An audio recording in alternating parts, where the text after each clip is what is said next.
I caught my wife in bed with my best friend. It's strange how life has a way of taking everything you think you know and flipping it on its head when you least expect it.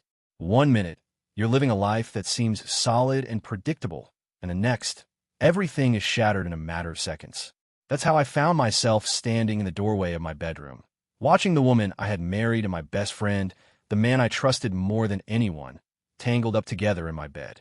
It all started like a regular Friday afternoon. Work had been exhausting, but I was looking forward to a quiet evening. I had made plans with Sarah, my wife, to watch a movie, order takeout, and just unwind. She had been busy with her work as well, and I knew she had a stressful week. I figured we both could use a relaxing evening to reconnect.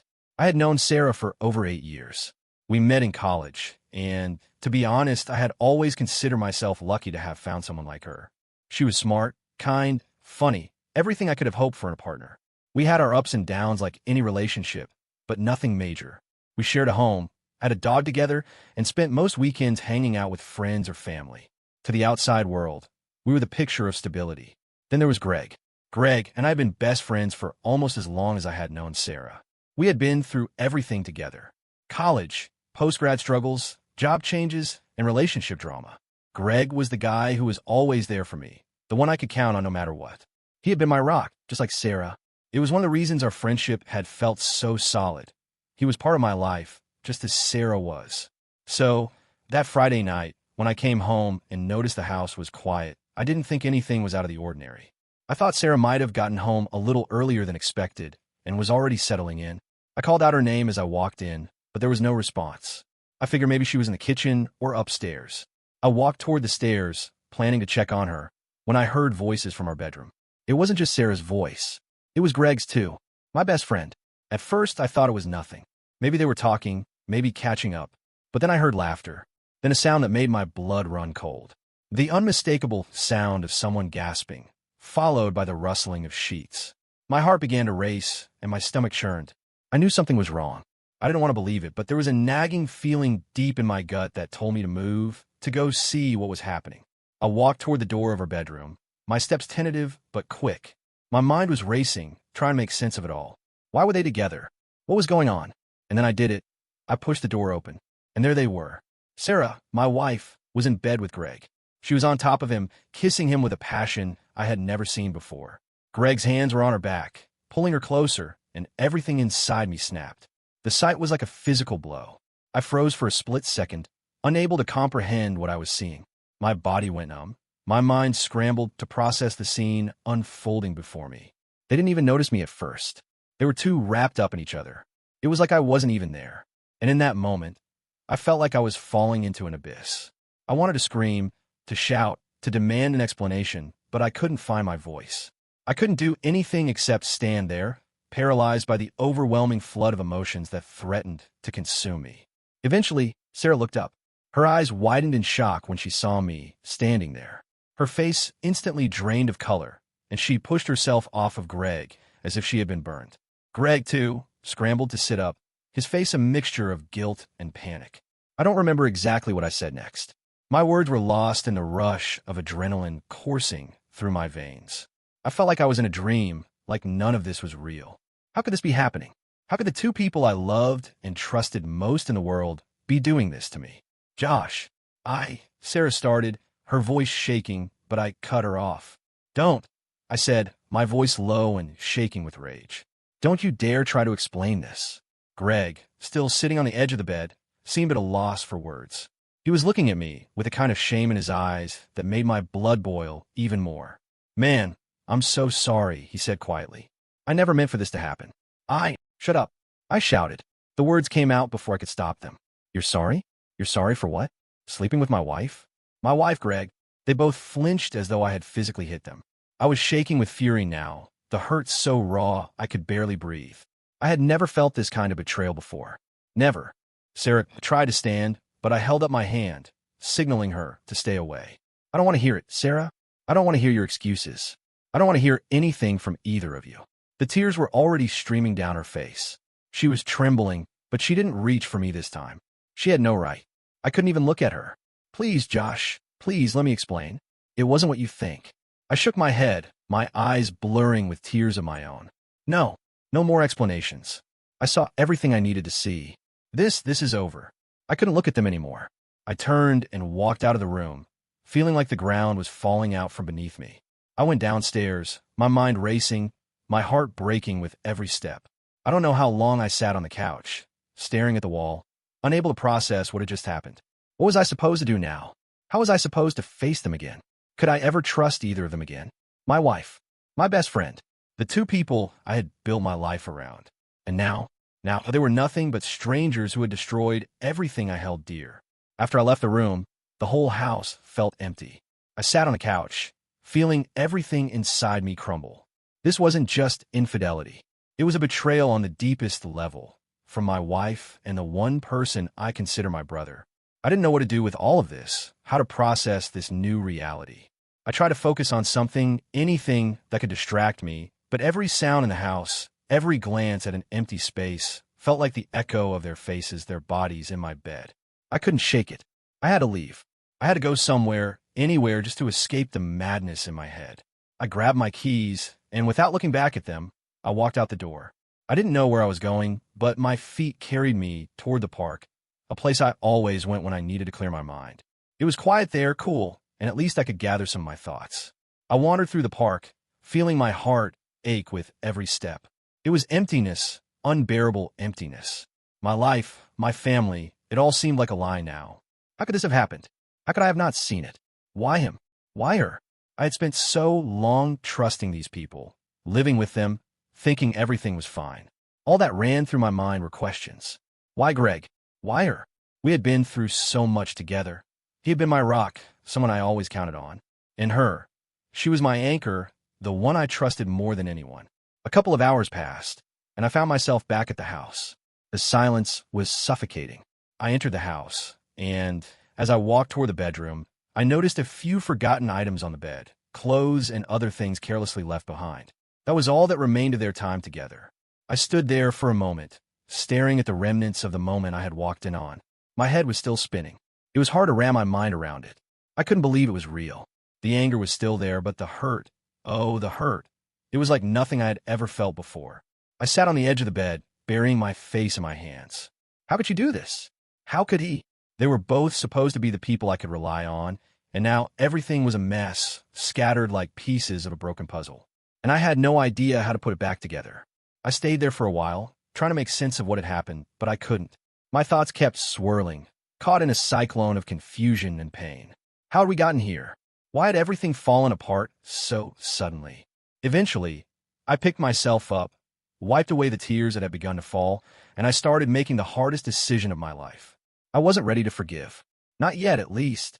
I wasn't sure I ever would be. But I knew I had to do something. I had to confront them both. I couldn't keep running from it, and I couldn't stay here, stewing in my anger and hurt. I called Greg first. I don't know why I chose him first. It was easier, I guess. Easier to talk to him than Sarah, the woman I had married. He picked up after the first ring. His voice was quiet, full of guilt.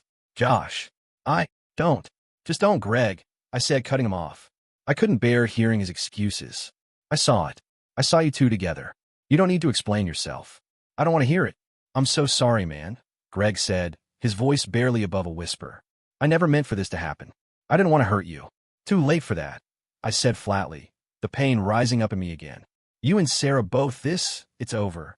I don't know if I can ever look at either of you the same way again. There was a long pause on the other end, and then Greg spoke again. I get it. I don't deserve forgiveness. I've ruined everything. But I'll be here when you're ready to talk. I didn't say anything for a while. I just stood there, listening to the silence on the other end of the line. Eventually, I hung up without another word. I didn't know what was worse, hearing his apology or the feeling that I was alone in this now. I couldn't shake the image of him and Sarah tangled together, and the idea of having to face her, of hearing her explanation. I wasn't ready for that yet. The days that followed were a blur. I tried to focus on work, try to talk to friends, but everything felt like a dream. I was walking through life, but I wasn't really living it. I kept wondering if this was all some kind of nightmare I was going to wake up from. But it never stopped. It was real.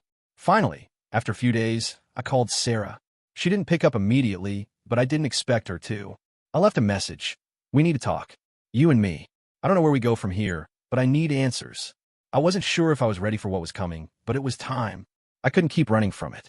I had to face the woman I had married, the woman I had loved. I had to hear what she had to say. The next few hours felt like they stretched on forever. I sat on the couch, staring at the phone in my hand, replaying the conversation with Greg over and over again. Every word he said made me feel like I was drowning in my own anger. I wanted to hate him, to never speak to him again, but a part of me still felt like I should hear him out.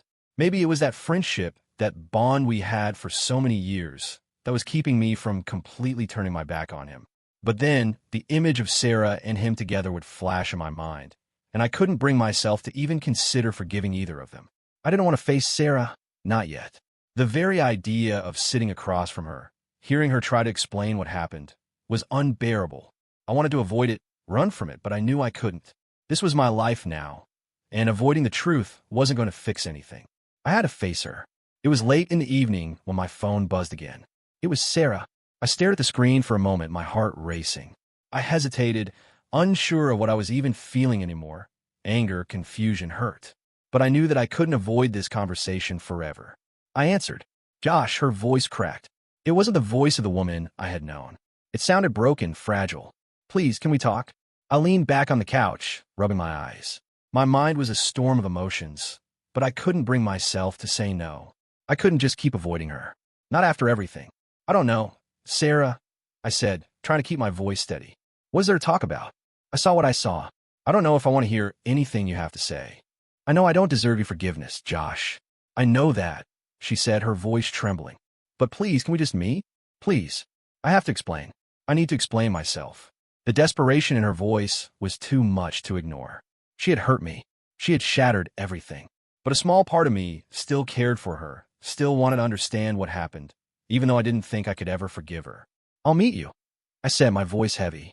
But this doesn't mean anything has changed. I need to hear the truth, Sarah. I need to hear what happened. I'm not making any promises. There's a long pause on the other end of the line before she spoke again, her voice softer now.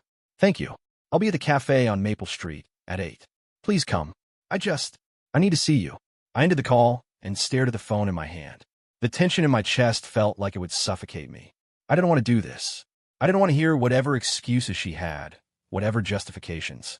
But I knew that meeting her, hearing her side, was the only way I could even begin to figure out what came next. I arrived at the cafe just before 8 p.m. It was a quiet little place, one we'd been to a few times before. The smell of fresh coffee and baked goods filled the air, but I could barely taste any of it as I walked in.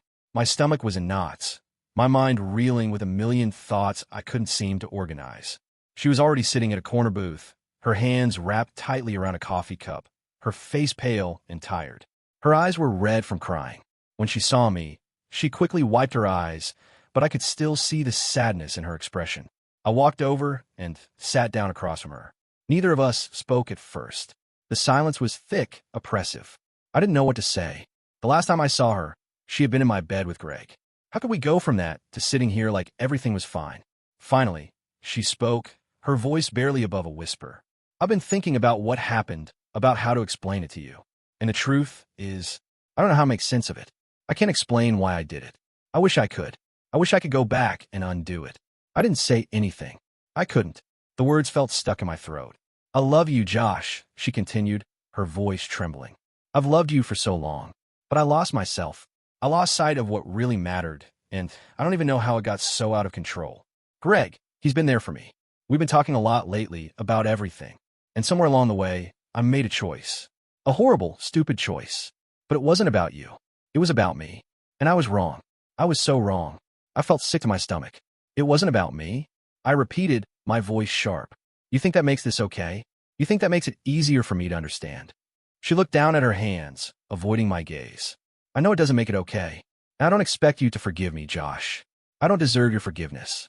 But I need you to know that I never meant to hurt you. I never meant for any of this to happen. I clenched my fists, trying to control the surge of emotion that was threatening to spill over. You didn't mean to hurt me? Sarah, you slept with my best friend. Her face crumpled in pain. I know, and I can never undo that. I know I've destroyed everything. I've destroyed us. I'm so sorry. The weight of her words hit me like a punch in the gut. I couldn't look at her anymore. Every word she spoke felt like 1,000 needles stabbing into my heart. Why, Sarah? I asked, my voice cracking. Why him? Why Greg? I don't know, she whispered. I don't know what happened to me. I don't know how I ended up in bed with him, but I swear it wasn't because I stopped loving you. I don't know what I was trying to do, but it was the worst decision of my life. I looked away, staring out the window, unable to look at her any longer. You've destroyed everything, Sarah. Everything. I know, she said quietly, and I understand if you can't forgive me. I don't deserve it. I just wanted to tell you the truth. I sat there for a long time, processing everything she had said. I didn't know what I wanted anymore. I didn't know if I could ever forgive her. I didn't know if I could ever trust Greg again. But I did know one thing. I couldn't live in this endless cycle of pain. I couldn't keep going back and forth, wondering what might have been, what could have been. I don't know what comes next, I said finally, my voice low. But I need time. I need space. She nodded, tears streaming down her face. I understand. I'll give you whatever you need. Just know that I'll always love you, Josh. I'll always be here, even if you never forgive me. I stood up, unable to sit there any longer. The weight of it all was too much. I don't know what will happen with us, I said quietly. But right now, I need to be alone. I walked out of the cafe, feeling like a part of me had died. I didn't know what to do next. But for the first time in weeks, I felt like I was taking the first step toward healing. I walked out of the cafe, the weight of the conversation pressing down on me like a ton of bricks. I didn't know where I was going, but the need to get away from that situation, to escape the pain, was overwhelming. The cool night air hit me as I stepped outside, but it barely registered. My mind was still reeling, still processing everything I had just heard. The drive home felt like a blur. I didn't even remember the route I took or how long it took me to get back. When I finally pulled into the driveway, I sat there for a while, staring at the house. My house, the place I thought would always be a safe space, a place where I could return and be at peace. But now, every inch of it felt like a reminder of everything that had gone wrong. I didn't go inside right away. I needed some time to breathe, to think. The whole situation with Sarah and Greg felt surreal, like a nightmare I couldn't wake up from. I had thought I knew them both so well.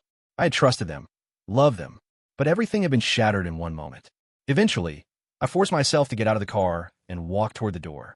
I unlocked it, stepped inside, and closed it quietly behind me.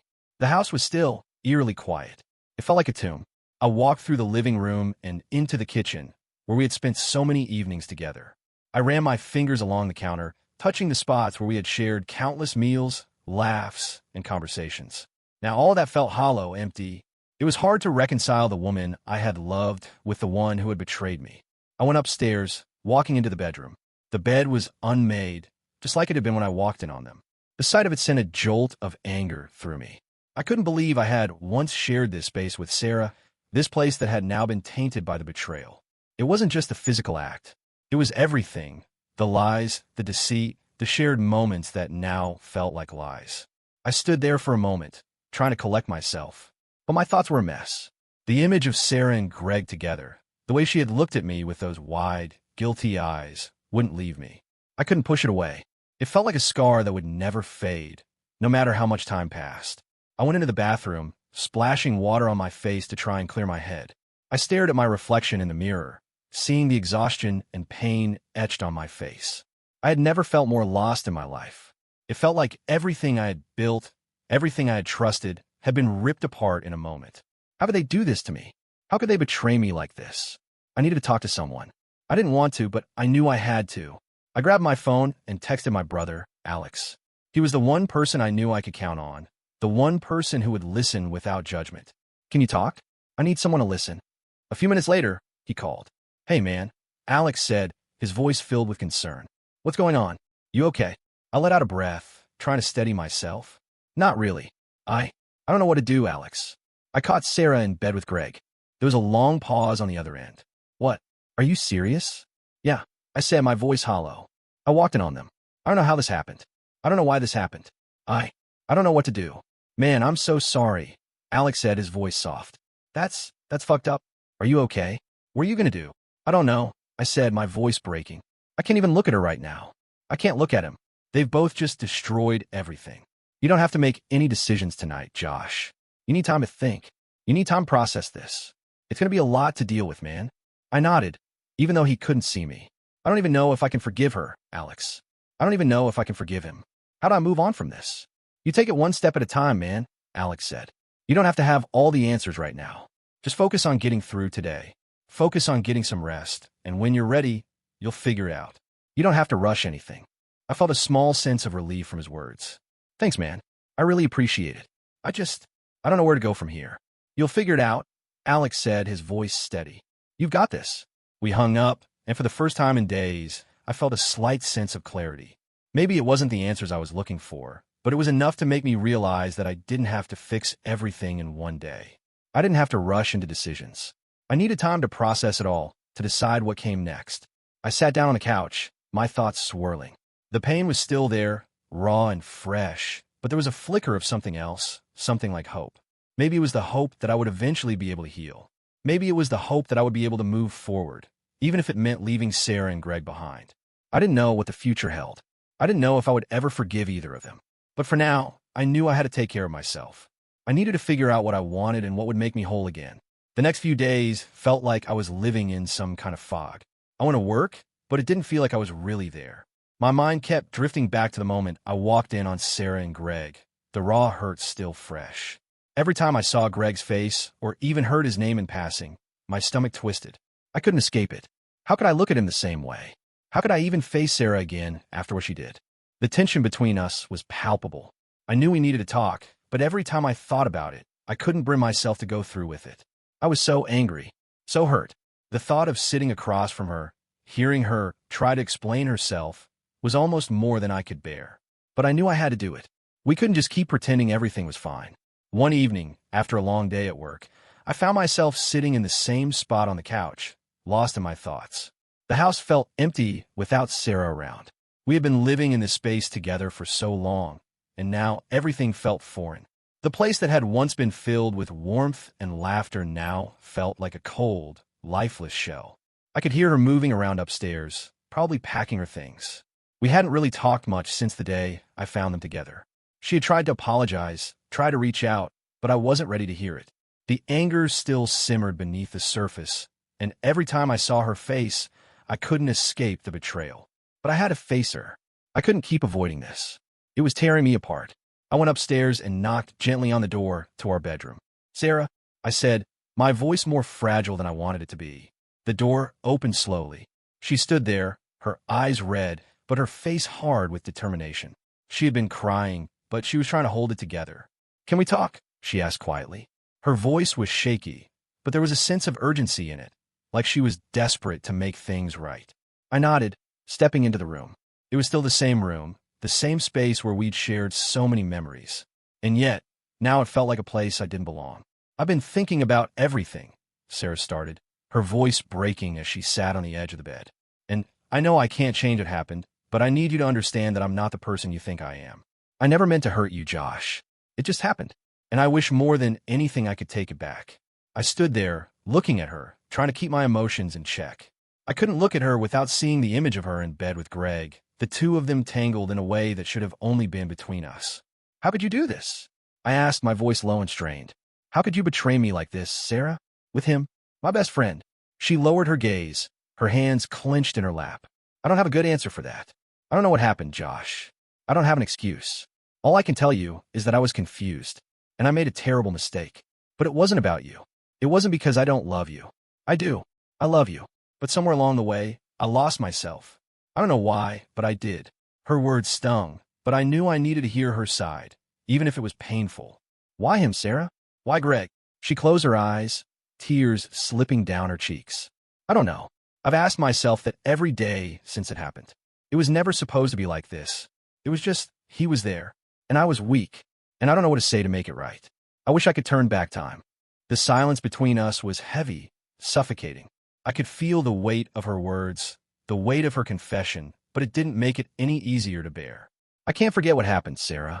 I can't just act like it didn't happen. I don't know if I can ever trust you again. Or him." She reached out, but I pulled away, the distance between us growing even larger. "I can't do this right now. I can't fix this, and I don't know if I ever will be able to." "I know," she whispered, her voice barely audible. "I don't expect you to forgive me. I need you to know how sorry I am. I will always love you, Josh. No matter what happens, you'll always be the love of my life." I felt like the room was closing in on me. "I don't know what the future holds," I said, my voice rough. "I don't know if I can ever forgive you, but I can't stay in this place right now. I need space." She nodded, tears streaming down her face. "I understand. I'll give you all the time you need. Just please know that I'm sorry." and I'm here if you ever want to talk. I turned and walked out of the room, leaving her there, broken. I didn't know what I expected. I didn't know what I wanted from her, or if anything could ever make it right. But I couldn't stay there, suffocating in the weight of everything. As I walked down the stairs, I realized that I didn't have the answers. I didn't know what would happen next. But one thing was certain, I couldn't go back to how things were before. I couldn't just pretend like everything was fine. I had to heal. I had to take this one day at a time. After that night, I spent several days in a fog. I couldn't focus on anything, work, friends, even the things I usually enjoyed. I felt like I was walking through life like a ghost, barely existing in a world that no longer made sense. I tried to go on, tried to act like everything was okay, but I couldn't escape the images of Sarah and Greg together in my bed, betraying everything we had built. The house felt emptier than it ever had before. Every corner reminded me of what was lost, what had been shattered.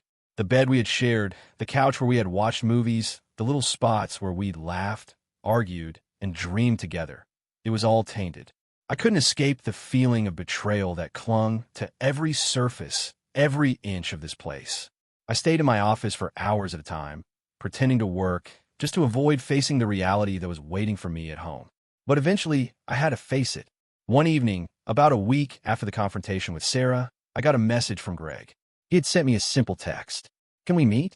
I owe you an apology. I need to explain myself." I stared at the message for a long time, torn between wanting to hear him out and the overwhelming anger that surged in me whenever I thought of him. The idea of sitting down with him, of hearing him try to explain why he had done this, made my blood boil. But part of me knew I had to. I needed to hear it from him directly, even if it would only make things worse. I didn't want to meet at the house. It was already too much to bear being there. So I suggested a neutral place, our old bar, the one we used to go to before everything started falling apart. It was quiet, low-key, and I hoped it would give me the space I needed to hear him out. When I arrived, Greg was already sitting at a table, nursing a drink. He looked uncomfortable, almost as if he didn't know how to approach me. I didn't blame him for that. After all, I was the one who had every right to be angry, to feel betrayed. I sat down across from him, the weight of the silence between us almost unbearable. He didn't look at me at first, just stared into his glass, his fingers tracing the rim. I waited, my heart pounding, wondering if I should just leave. But I couldn't. Not yet. Finally, Greg spoke, his voice low and filled with regret. "Josh, I'm so sorry. I don't know how to explain what happened. I don't even know why it happened." I said nothing, just sat there, watching him. His words, though genuine, felt hollow. He couldn't take back what had happened, couldn't undo the damage. "I don't expect you to forgive me," he continued, his voice shaking. "But I need you to know that I never meant to hurt you. I don't even know how we ended up in that situation. I was stupid. I was selfish. And I'm so sorry." I looked at him, trying to process his words. The anger surged up in me again, but it was mixed with something else, something I couldn't identify. Was it pity? Was it just the remnants of the friendship we used to have? I didn't know. I wasn't sure what to feel anymore. "How could you do this to me, Greg?" I asked, my voice tight. "How could you sleep with my wife?" "My wife?" "I don't have a good answer," he said, shaking his head. "I don't know. We were both in a bad place, and I don't know. It just happened. I'm not trying to justify it. I know what I did was wrong, and I hate myself for it. I've been beating myself up every day since it happened. I wish I could take it all back, but I can't." His words felt like nothing. They didn't fix anything. They didn't undo what had been done. "I don't know if I can ever trust you again, Greg," I said, my voice barely above a whisper. How could I ever look at you the same way?" He closed his eyes, and I could see the genuine remorse in his face. "I understand. I don't expect you to forgive me, Josh. I don't expect anything from you. I just needed to tell you the truth. You deserve that, at least." I took a deep breath, the weight of everything pressing on me. I didn't know what I wanted from this conversation. I didn't know what I needed to hear. But I knew that I couldn't keep holding on to the anger. At least not forever. "I don't know what comes next," I said quietly, the words feeling heavy. "I don't know if I can ever forgive you. But I can't keep pretending like everything's okay."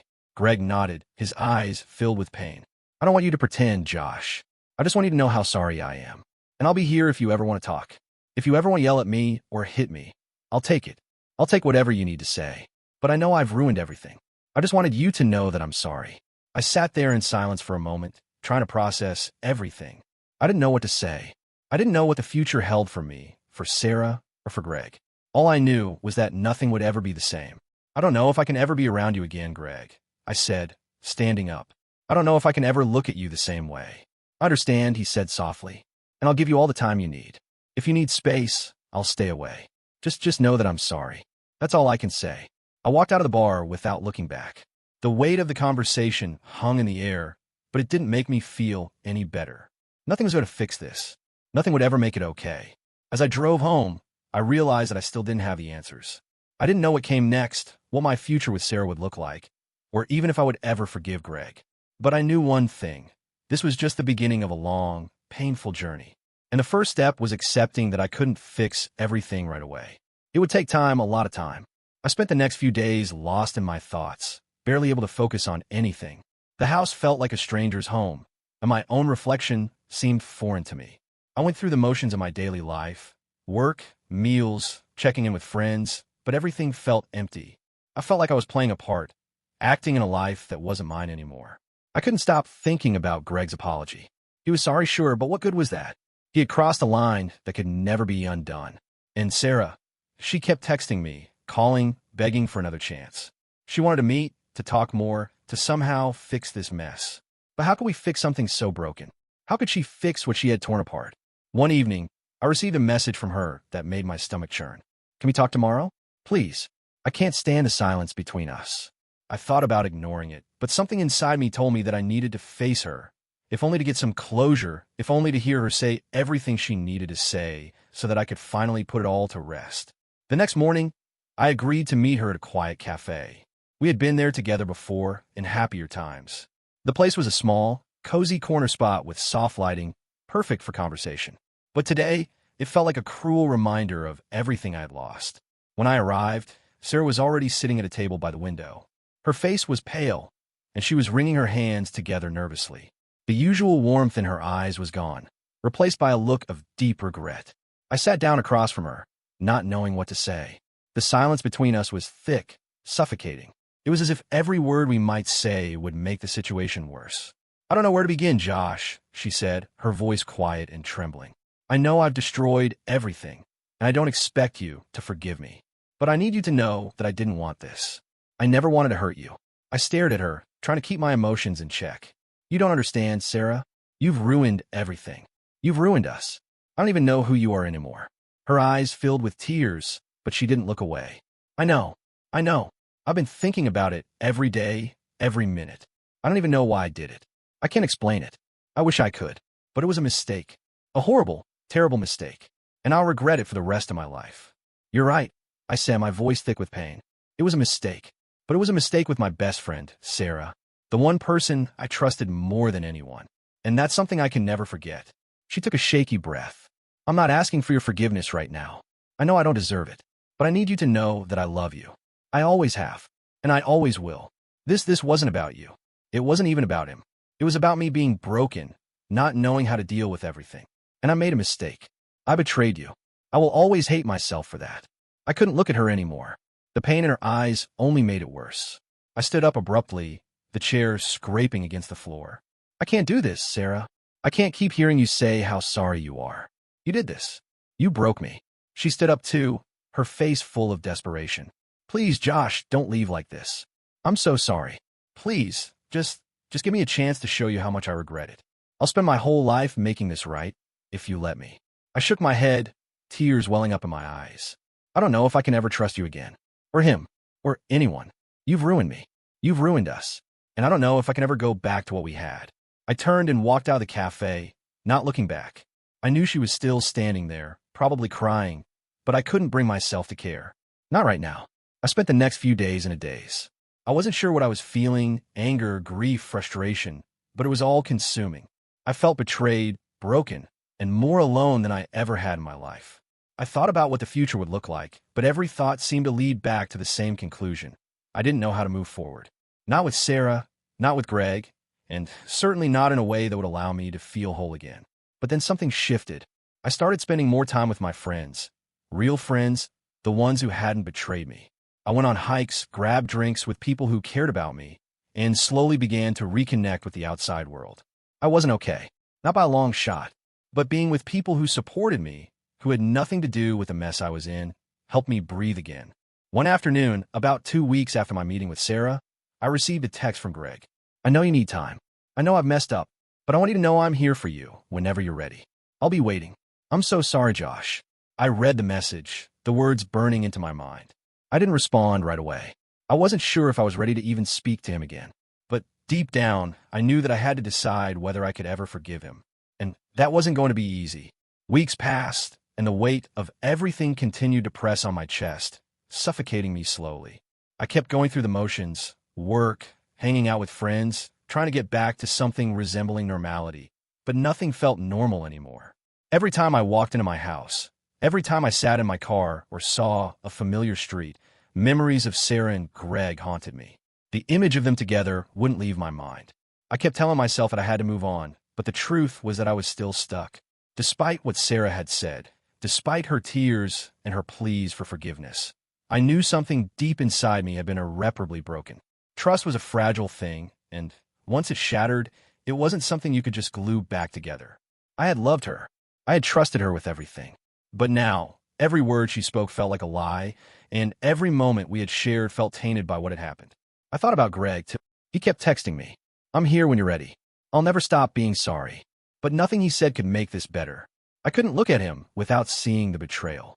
How could someone who had been like a brother to me, someone I'd shared everything with, do this to me? One evening, I finally reached a point where I couldn't take it anymore. The memories were overwhelming. The anger, the sadness, it was all consuming. I knew I needed to make a decision once and for all. I couldn't keep living like this, haunted by the past, stuck in the same emotional rut. I picked up my phone, scrolled through my messages, and saw one from Sarah. It was another apology, another attempt to reach out. I stared at it for a long time, trying to decide if I should respond. I didn't want to. I didn't want to keep talking, keep rehashing everything. I just wanted it to be over. I deleted the message. And then, for the first time in what felt like forever, I decided to leave.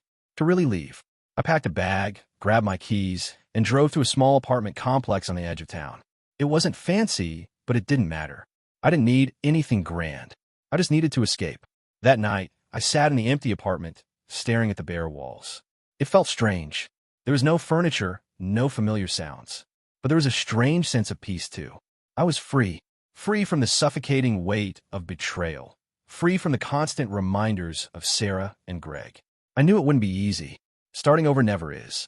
But for the first time in months, I felt like I had control. I wasn't stuck in the past anymore.